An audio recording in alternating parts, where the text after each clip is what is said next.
Olá, meus amigos, tudo bem com vocês? Como é que estão as coisas aí? Como está a leitura do livro? Como estão avançando na leitura do livro? Isso é uma preocupação, estamos juntos, vocês sabem disso. Qualquer dúvida, entre em contato, hein, gente? Então vamos lá. Você vem estudando toda a parte de poder constituinte. Aí eu falo de todas as espécies de poder constituinte, a gente desenvolve tudo isso. E no final, depois de se apresentar o poder constituinte, derivado, revisor, eu coloco uma questão.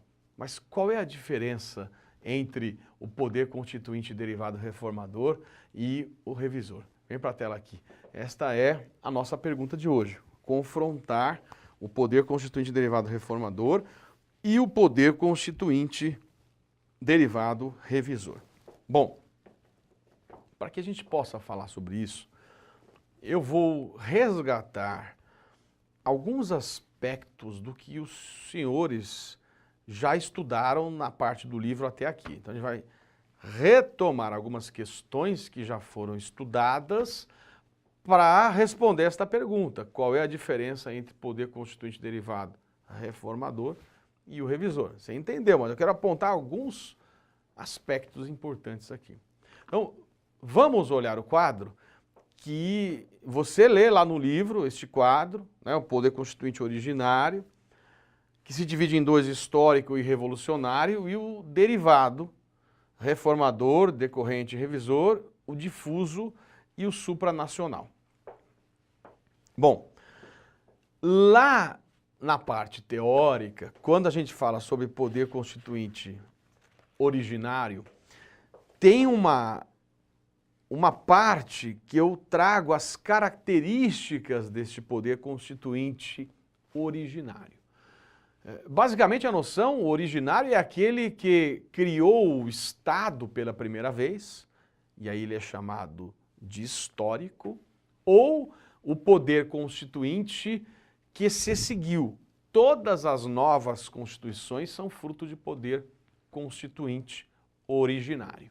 Quando é o primeiro, é o histórico. Os que seguem são revolucionários. Veja, estamos diante de um momento de ruptura, de fim de uma antiga ordem jurídica e instalação de uma nova ordem jurídica. E por isso as características do originário, inicial, autônomo, ilimitado juridicamente, incondicionado e soberano, originário, na tomada de suas decisões. Não há limites aí, limites do ponto de vista jurídico. Tanto é que em seguida eu trago uma ressalva que há algumas preocupações em se impedir ou proibir uma evolução reacionária. Alguns limites se colocam, não é que o originário é totalmente ilimitado, ele é ilimitado do ponto de vista jurídico. Poder de fato e poder político e permanente.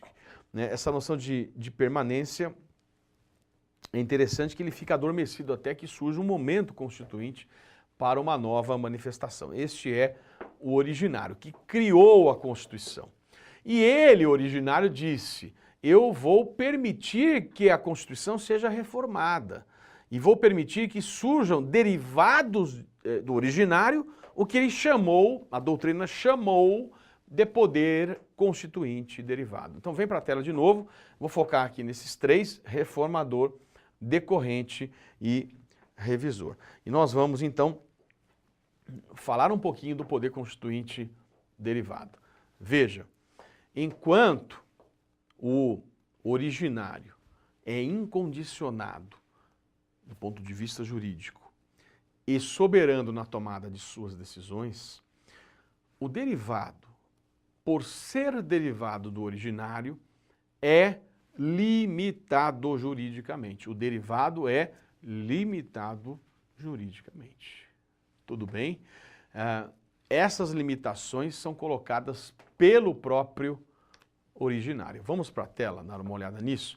Veja, o derivado é também chamado de constituído, de instituído, de secundário, de segundo grau, remanescente, dando essas noções de necessidade de respeitar as regras que o próprio originário colocou. conceito a gente já leu na parte teórica, mas deriva do próprio originário, né? Tanto o derivado para a reforma, o derivado decorrente, que é o poder que os Estados-membros têm de elaborar as constituições estaduais, e o revisor, que a gente vai conversar um pouquinho mais. Tudo bem? Bom, vou falar um pouquinho do poder constituinte derivado reformador. É o modo pelo qual se reforma a Constituição, que se implementa por meio de uma das espécies normativas chamada emenda à Constituição. Veja o 59. Vem comigo para a tela, produção. Olha o 59. O processo legislativo compreende a elaboração de todas essas espécies normativas. Dentre as espécies normativas está a emenda à Constituição. A emenda é o instrumento pelo qual se implementa a reforma à Constituição. Tanto é que, por se tratar de um poder constituinte derivado do originário, são colocados pela própria Constituição limites ao poder de reforma. Vamos ver esses limites quais são num quadro para organizar toda a sua matéria do caderno. Vem comigo do livro, meus amigos. Olha aqui as limitações, olha que interessante ficou este quadro. Limitações ao poder de reforma. Isso tudo está no seu livro, expressas ou explícitas, temporais e implícitas. As limitações expressas que estão no artigo 60, formais ou procedimentais quanto à iniciativa, formais ou procedimentais quanto ao quórum de aprovação, promulgação e na hipótese de PEC rejeitada. Tudo lá do artigo 60. As circunstanciais e as materiais. Tudo bem? Vamos olhar isso tudo, então. Vamos ver com calma cada uma desses limites ao poder de reforma. Estou falando do derivado reformador, para depois falar do revisor e depois distinguir e responder a pergunta. Tá? Primeiro ponto, quem é que pode encaminhar a proposta de emenda, a PEC, proposta de emenda à Constituição? Este assunto, para quem quiser aprofundar, um tema que a gente está estudando no capítulo 4 de Poder Constituinte, é aprofundado todo o procedimento desta PEC no capítulo 9, quando a gente trata de processo legislativo. Lá tem tudo isso que a gente está falando aqui no vídeo. Capítulo 9, processo legislativo, PEC, proposta de emenda. Vamos ver quem é que pode encaminhar PEC. Isso está lá no artigo 60, incisos 1, 2 e 3. A iniciativa é apenas para esses incisos 1, 2 e 3. 1/3 no mínimo dos deputados ou dos senadores. Veja, você tem que decorar isso. Um deputado sozinho pode encaminhar um projeto de lei, mas sozinho não pode encaminhar uma PEC. Eu preciso de, no mínimo, 1/3 dos deputados, dos membros da Câmara ou do Senado Federal. Ou iniciativa do Presidente da República, ou iniciativa de mais da metade das Assembleias Legislativas das unidades da Federação, manifestando-se cada uma delas pela maioria relativa de seus membros. Esses são os que podem encaminhar PEC, emenda, poder constituinte derivado reformador. Muito bem. Vamos agora ver limites quanto ao quórum de aprovação. Qual é o quórum para aprovar uma emenda? Diz o texto que a proposta será discutida e votada em cada casa, em 2 turnos, considerando-se aprovada se obtiver em ambos 3/5 dos votos dos respectivos membros. Veja, a votação aqui se dá em separado, em cada uma das casas do Congresso Nacional. O Congresso Nacional é bicameral, é composto por 2 casas, Câmara e Senado. A PEC tem que ser aprovada numa casa, em primeiro turno, por 3/5. Aprovada, tem que ser aprovada na mesma casa, de novo, em segundo turno, por 3/5. Aprovou em 2 turnos numa casa, segue para outra. 3/5 em primeiro turno e, se aprovado, 3/5 novamente. Promulga e publica. Promulga e publica a emenda à Constituição. Esta é a emenda constitucional, poder constituinte derivado reformador. Muito bem. O que é importante aqui? O quórum. Este vai ser um dos elementos de distinção. 3/5 em cada casa e em 2 turnos. Guarde isso. Muito bem. Vamos agora à promulgação. Quem promulga emenda são as mesas da Câmara e do Senado com o seu respectivo número de ordem. Qual é o número de ordem? É o número da emenda. 1, 2, 3. Esse é o número de ordem. A cada nova emenda é colocado um novo número. Então, quem promulga mesas da Câmara e do Senado com o seu respectivo número de ordem. Professor, eu não estou vendo sanção ou veto de emenda. Não tem, meus amigos. O presidente participa, no máximo, na iniciativa. Aprovou, passa para a fase de promulgação e publicação. Não tem sanção e veto de emenda. Sanção e veto é projeto de lei ordinária, lei complementar. PEC não tem sanção e veto. Aprovou, promulga e publica. Quem é que promulga? Mesas da Câmara e do Senado com o seu respectivo número de ordem. Vamos lá? E se a PEC for rejeitada? A proposta de emenda rejeitada ou havida por prejudicada não pode ser objeto de nova proposta na mesma sessão legislativa. Artigo 60, parágrafo 5º. É o chamado, aspas, princípio. O Supremo usa a expressão princípio. Na verdade, isso aqui não é um princípio, é uma regra da irrepetibilidade. É a regra da irrepetibilidade. Rejeitada na sessão legislativa, não pode ser reproposta na mesma. É uma exceção à regra de lei ordinária e lei complementar, porque o artigo 67 permite repropositura na mesma sessão de lei. Agora, a PEC não, só na sessão legislativa seguinte. O princípio ou regra da irrepetibilidade é absoluto. Mas o que é sessão legislativa? A gente colocou aqui para facilitar também. Vem comigo. Ó, a sessão legislativa está no artigo 57. O Congresso Nacional reúne-se anualmente na capital federal de 2 de fevereiro a 17 de julho e de 1º de agosto a 22 de dezembro. A sessão legislativa ordinária é o período anual durante o qual o Congresso se reúne lá em Brasília. Se for rejeitado nesta sessão legislativa, a proposta de emenda não poderá ser reproposta na mesma, só na sessão legislativa seguinte. Vocês estão vendo, gente, que isso tudo está confirmando que a Constituição brasileira é rígida, ou seja, ela tem um processo de alteração mais árduo, mais solene e mais dificultoso do que o processo de alteração das demais espécies normativas. Estão percebendo isso? E a rigidez do texto. Tudo bem? Vamos lá. Emendas constitucionais, limitações circunstanciais. Diz o texto, a Constituição não poderá ser emendada na vigência de intervenção federal, estado de defesa e estado de sítio. Essas são as chamadas limitações circunstanciais. Isso significa que o constituinte originário entendeu que essas limitações circunstanciais gerariam uma instabilidade para a reforma da Constituição e por isso proibiu a sua alteração. Tudo bem? São limites ao poder de reforma, e que derivam da noção de ser um poder constituído, instituído, secundário, de segundo grau, limitado juridicamente. Perfeito? Continuamos. Limitações materiais. Não será objeto de deliberação a proposta de emenda tendente a abolir a forma federativa de Estado, voto direto, secreto, universal e periódico, separação de poderes e direitos e garantias individuais. Eu peço, por favor, meus amigos, que vocês decorem esse artigo 60, parágrafo 4º, as cláusulas pétreas. Isso é muito comum nas provas de concurso. Primeira fase, tranquilo, tem que decorar, gente. Não será objeto de deliberação a proposta de emenda tendente a abolir forma federativa de Estado. A federação é cláusula pétrea. A república não é cláusula pétrea. É princípio sensível. A federação é cláusula pétrea.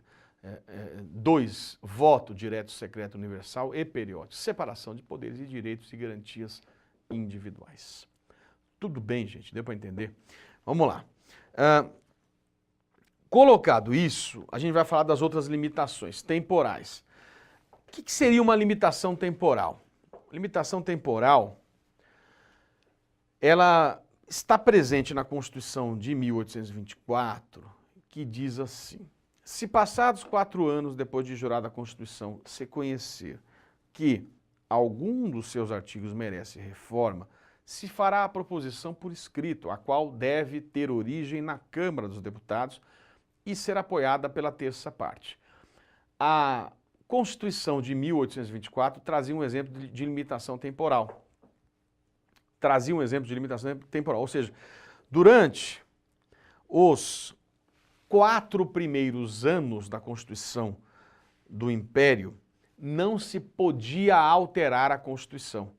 Só depois de passado esses 4 primeiros anos é que se passou a permitir a alteração. Por isso, a chamada limitação temporal.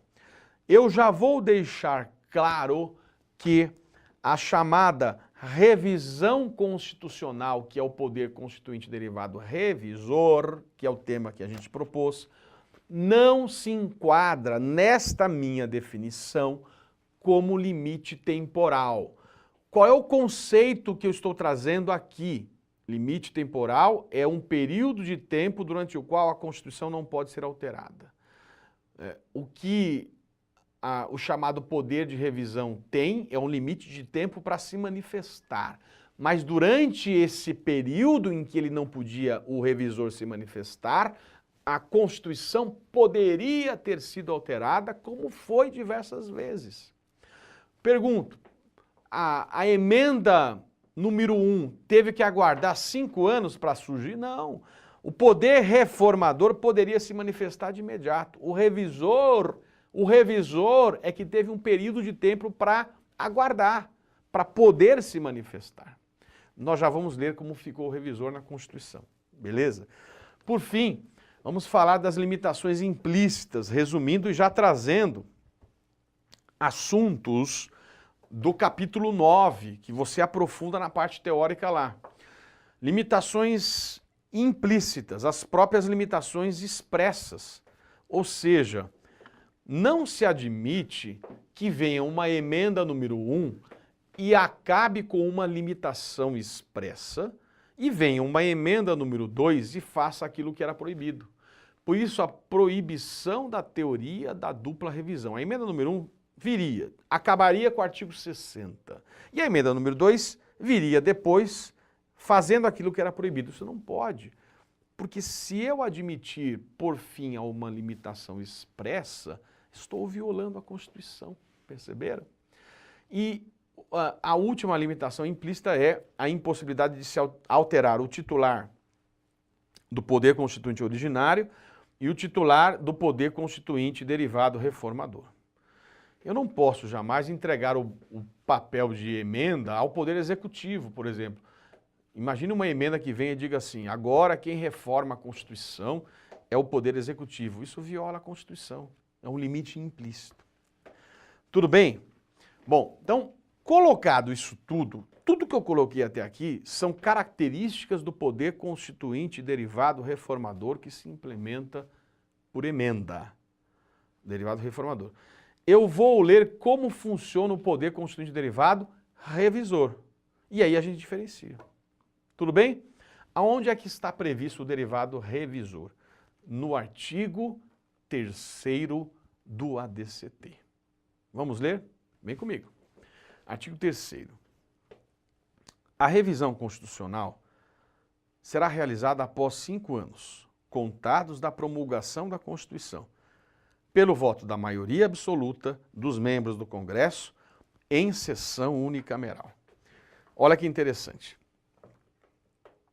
Primeiro ponto, a revisão da Constituição, ela teve que aguardar 5 anos para acontecer. Alguns dizem que é influência dos chamados planos quinquenais lá de Portugal. Mas havia um período de tempo. É limitação temporal para o revisor. Tinha que aguardar 5 anos. Mas a Constituição não tem um limite temporal para ela, porque nesses 5 anos poderia ser alterada por emenda do reformador, como fez. Basta abrir qualquer Constituição e ver a data das primeiras emendas. todas anteriores a esse momento de 5 anos. Tudo bem?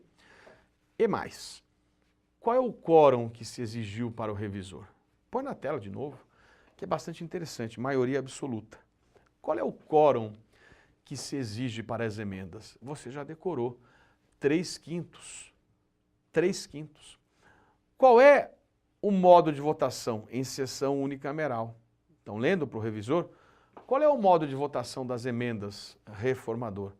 Em cada casa e em 2 turnos. Então, você já passa a observar distinções formais ou procedimentais entre o reformador e o revisor. A gente já poderia, indo para as conclusões, dizer o seguinte: tanto o reformador como o revisor são instrumentos de se alterar a Constituição. Os dois alteram. Os dois têm a mesma força de alteração.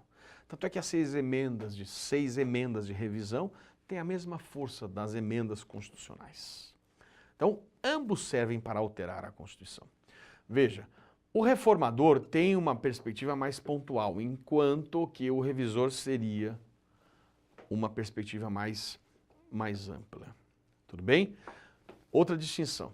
O reformador poderia se manifestar desde então, desde que promulgada a Constituição, como fez. O revisor teve que aguardar 5 anos para que pudesse se manifestar. Tudo bem? Outro ponto. O reformador, ele pode se manifestar a qualquer momento, desde que não presentes as limitações circunstanciais. Intervenção federal, estado de defesa, estado de sítio. O revisor, por sua vez, ele não pode mais se manifestar. Ele teve que aguardar 5 anos. E uma vez manifestado, ele está agora, o artigo 3º, com a sua eficácia esgotada ou exaurida. O revisor não pode mais se manifestar. Ele está com a sua eficácia esgotada ou exaurida. Não há mais como fazermos emendas de revisão. Apenas emendas reformadoras serão possíveis agora. Tudo bem? Muito bem. O que quero que fique muito claro é que o resultado deles, os dois, têm força de Constituição. Isso é extremamente importante. Tá? Isso tudo que eu estou falando foi confirmado numa ação, numa jurisprudência do Supremo, que eu coloco na tela para a gente terminar. Vem comigo aqui, olha lá. Emenda de revisão. Emenda ou revisão, como processo de mudança na Constituição, são manifestações do poder constituinte instituído e, por sua natureza, limitado. Está a revisão prevista no artigo 3º do ADCT de 88, sujeita aos limites estabelecidos no parágrafo 4º e seus incisos do artigo 60 da Constituição. O resultado do plebiscito, ou seja, tem que observar a cláusula pétrea, tá, gente?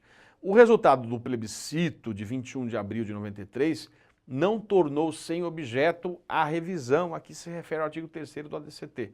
Após 5 de outubro de 93, cabia ao Congresso Nacional deliberar no sentido da oportunidade ou necessidade de proceder à aludida revisão constitucional a ser feita uma só vez.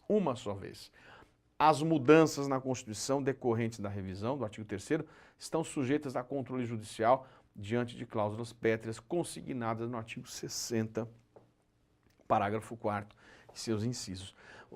Havia 2 questões importantes. Se o revisor dependia do resultado do plebiscito.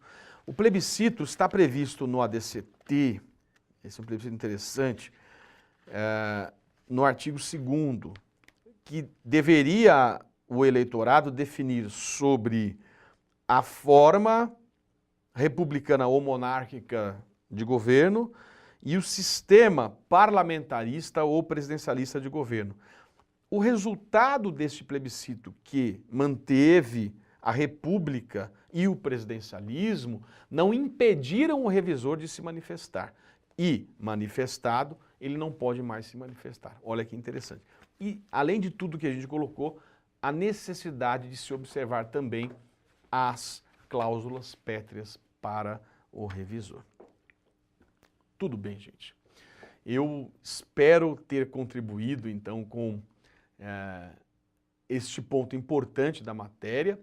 E vocês já sabem, eu estou à disposição para o que precisarem. Continuem firmes, estamos juntos e contem comigo. Valeu!